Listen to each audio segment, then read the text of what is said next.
இந்த talk breeders நல்லா use பண்ணி ப்ரீட் பண்ணி செல் பண்ணிவிட்டு இப்போ வயசானவுடனே அது தேவைப்படலைன்னு தூக்கி எறிஞ்சிட்டாங்களாம். இது மாதிரி இந்தியா ஃபுல்லாக நடந்துகிட்டே தான் இருக்குது. எல்லா ஊர்லேயும் நடக்குது, எல்லா ப்ரீடர்ஸும் பண்ணுறாங்க. அவங்க பண்ணுறாங்க அப்படின்னா அதுக்கு நாமளும் ஒரு முக்கிய காரணம். மக்கள் வந்து அழகை காரணமாக வச்சு போய் ப்ரீடர்ஸ் கிட்ட காசை கொடுத்து இந்த டாக்ஸ் கேட்ஸ் எல்லாம் வாங்குறாங்க. அழகு என்னங்க அழகு? நம்ம வீட்டு பிள்ளைங்க அழகாக இல்லைன்னா கருப்பாக இருக்குது அழகாக இல்லை அப்படின்னா அதை தூக்கி போட்டுட்டு பக்கத்து வீட்டு குழந்தையா தத்தெடுத்து வளர்க்க போகிறோம். எப்படி இருந்தாலும் நம்ம குழந்தை தானே. அதனால் நம்ம கண்ட்ரி ப்ரீட் டாக் கேட்ஸு ரோட்டில் சாப்பாடு இல்லாமல் நிற்கிது, அதையெல்லாம் தத்தெடுத்து வளங்க.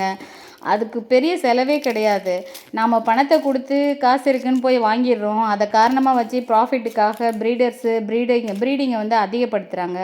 ப்ரீட் பண்ணி என்ன பண்ணுறாங்க, எல்லா கிட்டன்ஸையும் சேல் பண்ண முடியலை அப்படின்னா, சேல் ஆகலைன்னா ஒரு சில கிட்டன்ஸ்லாம் சிக்காகிற கேட்ஸ்லாம் அவங்க பார்க்கவே மாட்டேங்கிறாங்க, அப்படியே போட்டுறாங்க. அது இறந்து போகிற வரைக்கும் ஒரு கேஜுக்குள்ளே கம்பிக்குள்ளே இருந்து தன்னோட உயிரை விடுது. இதெல்லாம் எல்லா பெட் ஷாப்லையும் நடக்குது. அழகான கண்ணுக்கு முன்னாடி இருக்கிற விஷயங்களை மட்டும் பார்த்துட்டு அந்த அனிமல்ஸுக்கு இருட்டில் பின்னாடி திரைமறைவில் என்னெல்லாம் நடக்குதுன்னு நம்ம பார்க்குறதே இல்லை. ப்ரீடர்ஸை விட பெரிய குற்றவாளி அதை என்கரேஜ் பண்ணி அதுக்கு என்ன நடக்குதுன்னு தெரிஞ்சுக்காமல் அதை வாங்குகிற நாமளும் தான்.